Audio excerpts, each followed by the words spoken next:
दोस्तों नमस्कार, मैं जगन्नाथ गौतम देश रोजाना यूट्यूब चैनल पर आपका स्वागत है। दोस्तों, मुद्दे की बात में आज हम फिर हरियाणा की राजनीति की बात करेंगे और इसमें भी जिस तरीके से कांग्रेस हाईकमान ने अपने उम्मीदवार तय किए हैं और इतनी देर से किए हैं, जिस तरीके से कुछ उम्मीदवार संभावित उम्मीदवार लोकसभा चुनाव लड़ने की तैयारियां कर रहे थे और कांग्रेस हाईकमान ने उनके टिकट काट दिए, तो उन संभावित कांग्रेस के उम्मीदवारों में भारी निराशा है और उन्हीं में नहीं बल्कि उनके समर्थकों में भी निराशा है। जैसे चौधरी वीरेंद्र सिंह के परिवार को या उनके लड़के को टिकट नहीं मिली, बंसीलाल परिवार को उनकी पोती को टिकट नहीं मिली, किरण चौधरी की लड़की को, और भी कई ऐसे मुद्दे हैं। लेकिन उसी तरीके से एक पलवल सीट है, पलवल से कई बार कांग्रेस के और पलवल से कई बार विधायक रहे करण सिंह दलाल लगभग 2 साल से एमपी का चुनाव लड़ने की तैयारियां कर रहे थे और ये पूरी संभावना थी कि इस बार कांग्रेस हाईकमान करण सिंह दलाल को फरीदाबाद से एमपी का टिकट देगा। और जैसा कि मैंने कहा, वो 2 साल से पूरी तैयारियां कर रहे थे, मीडिया में अपने बयान दे रहे थे और पूरे क्षेत्र में घूम कर लोगों से मिल रहे थे और लोगों को उन्होंने तैयार भी किया था। लेकिन जब लिस्ट आउट हुई तो उनका नाम पलवल से नहीं था, लिस्ट में उनका नाम पलवल से नहीं था, बल्कि उनकी जगह चौधरी महेंद्र प्रताप जो फरीदाबाद के रहने वाले हैं और वो भी कई बार विधायक बने हैं फरीदाबाद मेमला महाराजपुर सीट से, मंत्री भी रहे हैं हरियाणा सरकार में, कांग्रेस ने करण सिंह दलाल की जगह चौधरी महेंद्र प्रताप को, जो गुर्जर समुदाय से हैं, उनको टिकट देना मुनासिब समझा। कांग्रेस हाईकमान की नज़र में वो ज़्यादा बेहतर विकल्प था। अब सवाल पैदा होता है कि करण सिंह दलाल, बताया जा रहा है कि इस कांग्रेस हाईकमान के इस फैसले से वो आग बबूला हैं, उनके समर्थक बहुत परेशान हैं, गुस्से में हैं और इसी गुस्से में उन्होंने कल यानी 29 अप्रैल को महापंचायत पलवल में बुलाई है अपने समर्थकों की। अब महापंचायत जो उन्होंने बुलाई है उस पर भी सवाल उठ रहे हैं और उनकी महापंचायत बुलाने पर अलग अलग लोगों के अलग अलग प्रतिक्रियाएं आ रही हैं। कई लोगों का मानना है कि उनके समर्थकों का उन पर दबाव है कि वो आज़ाद उम्मीदवार लड़ें, और कई लोगों का ये भी कहना है कि करण सिंह दलाल इस पर भी विचार कर सकते हैं। यदि कल महापंचायत ने ये फैसला लिया कि महापंचायत का फैसला उन्हें चुनाव लड़ाने का है, तो वो कांग्रेस से विद्रोह करके एमपी का चुनाव आज़ाद उम्मीदवार के खिलाफ भी लड़ सकते हैं। लेकिन दूसरी तरफ और भी कई बातें कही जा रही हैं। लेकिन हम पहले कल महापंचायत के मुद्दे पर बातचीत कर लेते हैं कि क्या वो कांग्रेस से विद्रोह करेंगे, क्या वो कांग्रेस के उम्मीदवार के खिलाफ आज़ाद उम्मीदवार के रूप में नामांकन भरेंगे और लड़ेंगे, जिसका मतलब होगा कांग्रेस उम्मीदवार को हराने के लिए काम करना। दोस्तों, यदि हम करण सिंह दलाल की राजनीतिक इतिहास पर नजर डालें तो इस संभावना से भी इनकार नहीं किया जा सकता कि वो विद्रोह करके आज़ाद उम्मीदवार के रूप में भी चुनाव लड़ सकते हैं और उनका इतिहास दल बदल का भी रहा है।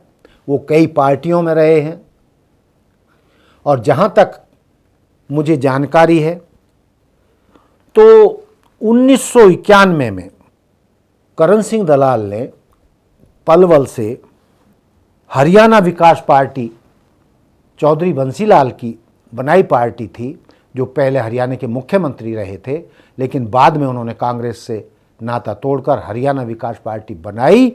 तो 1991 में उन्होंने पलवल से करण सिंह दलाल को टिकट दिया और करण सिंह दलाल बहुत बहादुरी से लड़े और विधायक बने। उसके बाद 1996 में करण सिंह दलाल को फिर चौधरी बंसीलाल ने हरियाणा विकास पार्टी का पलवल से टिकट दिया और वह विधायक बने। और विधायक ही नहीं, जब 1996 में हरियाणा विकास पार्टी सत्ता में आई तो करण सिंह दलाल को मंत्री पद से भी नवाजा गया। तो उनकी शुरुआत हरियाणा विकास पार्टी से हुई। लेकिन यदि हम आगे बात करें तो उसके बाद जब अगले चुनाव हुए 96 के बाद, शायद 2000 में चौधरी बंसीलाल की सरकार जो भाजपा के सहयोग से चल रही थी, भाजपा ने अपना समर्थन वापस ले लिया था, तो वो सरकार गिर गई। इस दौरान करण दलाल का मनमुटाव चौधरी बंसीलाल से भी हुआ और उन्होंने हरियाणा विकास पार्टी से त्यागपत्र देकर वह फिर भाजपा में शामिल हो गए। लेकिन जब 2000 में चुनाव हुए तो इस बार भाजपा और इनेलो का चुनावी गठबंधन था। उस गठबंधन के नाते पलवल की सीट इनेलो के हिस्से में आई और इनेलो के हिस्से में आने के कारण बंसीलाल करण सिंह दलाल को टिकट नहीं दिला सके, ना दे सके और पलवल से इनेलो ने देवेंद्र सिंह चौहान को चुनाव लड़ाया। लेकिन करण सिंह दलाल यहाँ पर भी इस बार भी चुप नहीं बैठे। उन्होंने हबीपा से हरियाणा विकास पार्टी और बंसीलाल से विद्रोह किया और वो रिपब्लिकन पार्टी का टिकट ले आए और लड़े और उन्होंने इनेलो भाजपा के संयुक्त उम्मीदवार देवेंद्र चौहान को पटकनी दी और चुनाव जीत गए और विधायक बन गए। तो ये उनका ये वाला भी उनका मतलब जो उनका फैसला था उनके हक में गया। और लेकिन जानकार जो कहते हैं कि वो विद्रोह की भूमिका में हमेशा रहते हैं, डरते किसी से नहीं है। चौटाला से भी उन्होंने टक्कर ली थी, दबाव में किसी के में नहीं आते।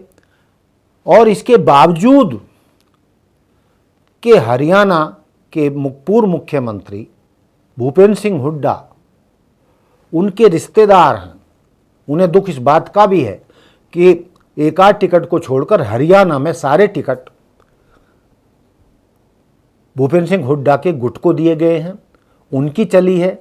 लेकिन उसके बावजूद भूपेंद्र सिंह हुड्डा के सर्वा सर्वे होने के बावजूद भी करण सिंह दलाल को टिकट नहीं मिला या भूपेंद्र सिंह हुड्डा उनको टिकट नहीं दिला पाए, वो अलग बात है। वो हाईकमान फैसले लेता है कि पहले 4-4 जाट उम्मीदवारों को टिकट मिलता रहा था, लेकिन राजनीति को साधने के लिए, समीकरण बनाने के लिए इस बार 10 में से 4 सीटें जाट समुदाय को नहीं दी गई, 2 दी गई हैं। तो उस नाते पलवल से करण सिंह दलाल का टिकट कट गया और भूपेंद्र सिंह हुड्डा उन्हें टिकट दिलाना में असफल रहे। तो उससे भी वो तिल मिलाए हुए हैं। और मैं जो उनके इतिहास की बात कर रहा था, मैं उसको और पूरा कर दूं। फिर वो 2005 में फिर कांग्रेस में आ गए। 2005 में वो फिर चुनाव लड़े पलवल से और कांग्रेस के टिकट पर जीते। लेकिन 2000 में भी वो कांग्रेस के टिकट पर लड़े, लेकिन इस बार उनको पराजय का मुंह देखना पड़ा। फिर आए 2014 के चुनाव।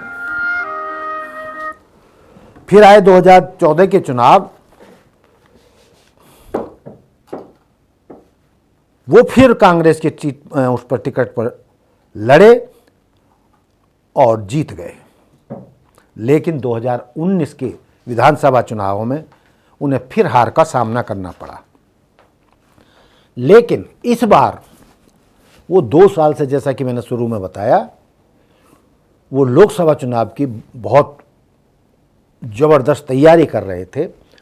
तो जिस तरीके से वो तैयारी कर रहे थे और उनका हुड्डा जी के रहते हुए उनका टिकट कटा, यदि मैं गलत नहीं मार रहा हूँ तो करण सिंह दलाल भूपेंद्र सिंह हुड्डा के समधी के रिश्ते में लगते हैं।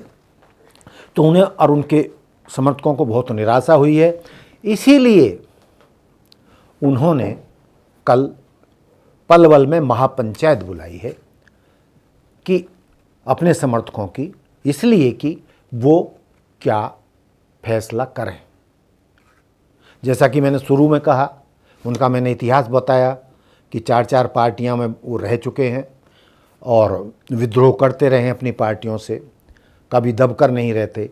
तो कल की पार्टी में वो कुछ भी फैसला ले सकते हैं। वो आज़ाद लड़ने का भी फैसला ले सकते हैं और कांग्रेस हो सकता है कि भूपेंद्र सिंह हुड्डा के कारण वो कांग्रेस के उम्मीदवार को समर्थन देने का भी फैसला ले लें। लेकिन ये उनके समर्थकों के ऊपर डिपेंड करेगा कि उनके समर्थक क्या चाहते हैं, कि वो उन्हें आज़ाद उम्मीदवार के रूप में उतारना चाहते हैं या करण सिंह दलाल कल ये कहें कि नहीं, मैं कांग्रेस का सिपाही हूं और मुझे कांग्रेस में ही रहना है और जो हाईकमान ने फैसला किया है मैं कांग्रेस में रहकर कांग्रेस के उम्मीदवार को जिताने का प्रयास, मतलब जिताने की पूरी कोशिश करूंगा और अपनी पूरी ताकत चौधरी महेंद्र प्रसाद को जिताने के लिए लगा दूंगा। ये भी कल वो महापंचायत में घोषणा कर सकते हैं। लेकिन सवाल ये पैदा होता है कि आसानी से उनको मनाना या हार मानना उनकी, मतलब उनके उसमें नहीं रहा है, दिल में नहीं रहता, वो हार नहीं मानना चाहते। और जिसको दोस्त मान लिया दोस्त मान लिया, जिसका विरोध करना मतलब विरोध करते हैं। जैसे कि जानकार बताते हैं कि पहले भी वो कांग्रेस में रहते हुए जब 2009 में अवतार सिंह भड़ाना को कांग्रेस का टिकट मिला था तो उन्होंने कांग्रेस में रहते हुए अंदर खाने अवतार भड़ाना का विरोध किया। 2014 में भी बताया जाता है कि वो अवतार भड़ाना के खिलाफ काम करते रहे। यानी जब भी अवतार भड़ाना कांग्रेस उम्मीदवार के सामने, मतलब के रूप में आए, उन्होंने उनका साथ नहीं दिया, ऐसा उनके करीबी लोग दावा करते हैं। अब सवाल ये पैदा है कि वो जैसे अवतार भड़ाना का साथ नहीं दिया था तो क्या वो महेंद्र प्रताप का साथ देंगे या नहीं देंगे, या उसी तरीके से विरोध करेंगे जिस तरीके से अवतार बढ़ाना का वो विरोध करते रहे हैं, या कल की महापंचायत में, और जैसा कि मैंने शुरू में कहा कि भूपेंद्र सिंह हुड्डा जी के दबाव में हो सकता है कि वो विद्रोह ना करें, आज़ाद उम्मीदवार कांग्रेस के उम्मीदवार के खिलाफ लड़ने की घोषणा ना करें, और संभावना यही है कि वो कांग्रेस में ही रहेंगे और कांग्रेस उम्मीदवार की मदद करेंगे। लेकिन अंतिम फैसला तो कल महापंचायत के बाद ही सामने आएगा। तो देखते रहिए देश रोजाना, देखते हैं कल पलवल की महापंचायत में करण सिंह दलाल और उनके समर्थक क्या फैसला लेते हैं। जय हिंद, जय भारत, जय संविधान, नमस्कार। हमारे साथ जुड़े रहने के लिए देखते रहिए देश रोजाना का यूट्यूब चैनल सब्सक्राइब कीजिए। साथ ही देश रोजाना की खबरें सबसे पहले देखने के लिए प्रेस कीजिए बेल आइकन।